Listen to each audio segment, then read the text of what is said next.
I'm Chad, and welcome to the final day out here at Chuckwalla Valley Raceway. It is Sunday. I have 2 more races. They're the same classes that I raced in yesterday. The Amateur SUPERSPORT Open, which is a mix of 1000s and middleweights, as well as the Amateur SUPERSPORT Middleweight, which is all 600s. So I'm going out for practice right now. It's kind of early, about 8:45. So track's still cold. Just going to go spin a couple laps to just kind of feel it out, stretch out a little bit. I'm races 4 and 6 today. So there's the riders meeting, national anthem, and then we'll start racing. I'll be 4th up, and then again, really quick turnaround coming in from race number 4. Sit, throw the bike up on the warmers, get a drink of water, and then head back out for race number 6. But after that, I'm done for the day, so we'll be done by lunchtime. But looking forward to it and seeing if possibly I can shave the time down a bit. This whole weekend, actually, the conditions have been pretty good aside from Friday. Friday was a bit windy and cold, and because it was cold and windy, the wind like really exacerbated the cold. But yesterday was a beautiful day. It was sunny. I think the ambient temperature was around like 63, 64, but because the sun was out and there was no wind, track was warm and feeling really good. So hopefully we'll have a similar time here today, and maybe I'll be able to get down to the 157s. We'll have to wait and see.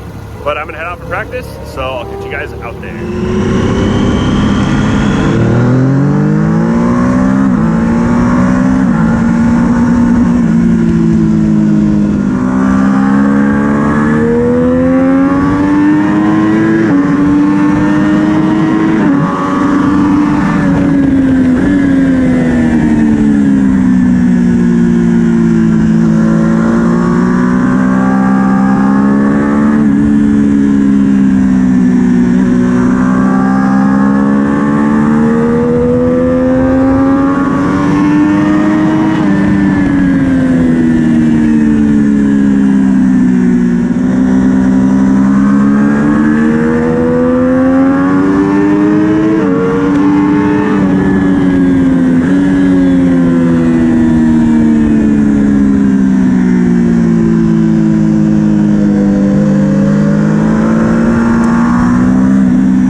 Done.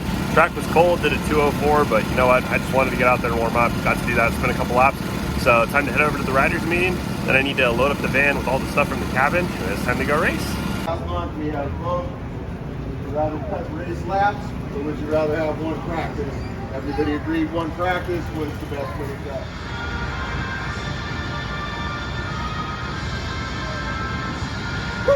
Yeah.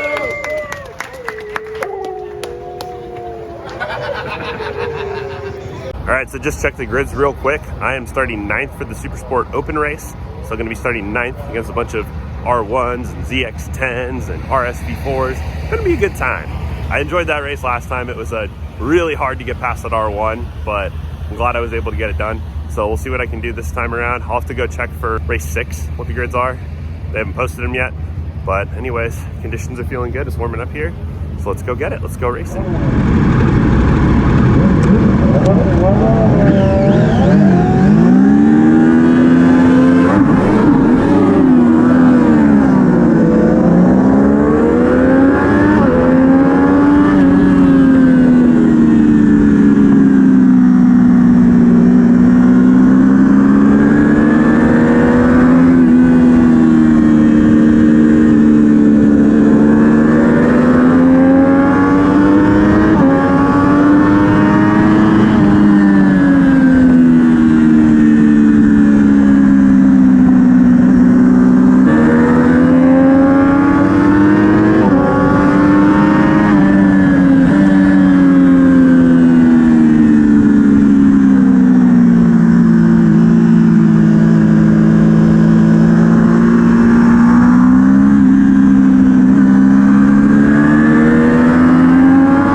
race amateur.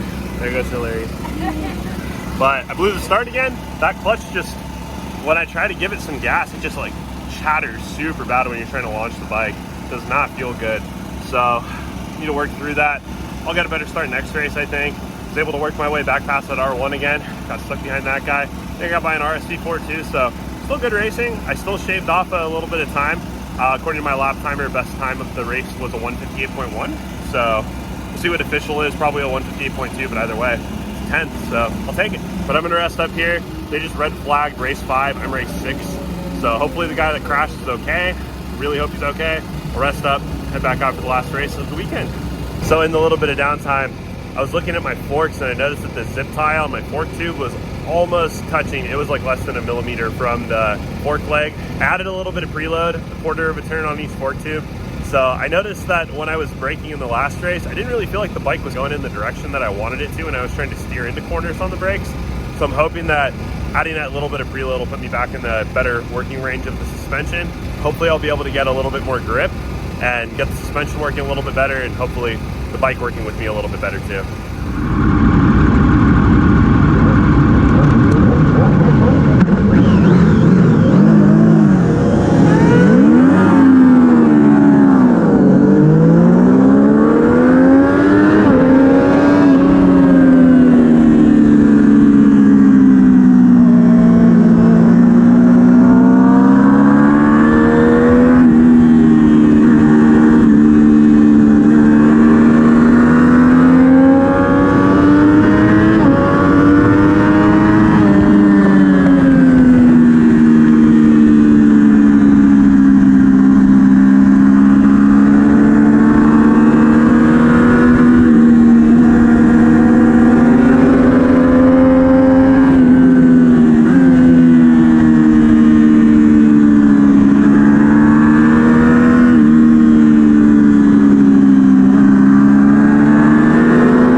And so concludes another weekend of club racing in the amateur middleweight class, as well as the amateur open class. So had a great time today. I blew my start in the first race, which was, again, amateur SUPERSPORT open. So that class is anything up to 1,000 cc, super stock rules. I just went out there to go get some extra seat time. Had some good battles with a couple people on leader bikes again, but completely blew my start, which cost me so many positions. I think I ended up finishing third to last. Not great, but did get into the 159s again, so that was good. Trimmed a little bit more time off of my PB. Race 2 went a lot better. I started in 12th and finished in 8th, so good progress there. Got down to a 158.18 official, so pretty good. I made a couple last minute changes to the bike, really just one before I went out for race 2. I added some preload to the front because I felt like the bike was understeering a little bit on the brakes and saw that my zip tie was almost bottomed out completely. So a little bit of preload helped me out a lot there. I felt like the bike was doing a little bit more like what I wanted it to. But I also dropped my tire pressures. After I came in from the first race, put them on the warmers. I didn't check the pressures right away. I waited 10 or 15 minutes to do so. Just assumed they cooled off back down to on warmer temperatures, which means that the pressure would drop a little bit. So I set them for pressures on the warmers, and my rear tire ended up tearing a little bit. I got a little bit of hot tearing, or that's what I was told anyways. So adding a little bit of pressure would have solved that issue. It's just there's not enough air in the tire, and the air gets hot, and too much of the tire makes contact with the ground, just too much friction. Rubber melts faster, tears away. I was told by a new friend I made, Brian, thanks Brian, that at Chuck Walleye, especially in the winter, as the track's cool in the morning and cool in the afternoon, you want to up your pressures a little bit and then run them about where you normally would in the middle of the day. Once the track is hot, it does take a few hours obviously for the sun to generate enough heat that soaks into the asphalt, but you know, lesson learned. Probably could have gone sub 158 and into the 157s if I hadn't been losing a little bit of grip, but towards the end of that second race I did feel the rear end sliding around a little bit on corner exit, particularly on the right hand side. So it is what it is. Lesson learned, and we'll take it to the next race weekend and hopefully improve again. But anyways, that's gonna do it for me. I'm gonna pack up all my stuff and head home. So thank you so much for watching. If you enjoyed this video, be sure to give it a gentle little click of the like button. Be sure to subscribe for more amateur motorcycle racing content. And I'm putting videos out about every week too. I have an Aprilia 200 V4 factory that I make content on. And I'm gonna get my Supermoto out to the kart track, my WR250X, sometime in January, I think. January, February for sure. But looking forward to next year. This, I think, is going to round out my track time for 2021. It's been a blast. I've gotten a lot faster over this year. Last time I was here was in January, actually, and I think I did a 2:04.9 on the Daytona. The best time now is a 1:58.18, so good stuff there. But drop a comment below. Let me know if you've been to the racetrack before, if you want to go, if you want to start racing. Ask me questions. Let's have a conversation. But hope you enjoyed, and I'll hope to catch you in the next one. Until then, later.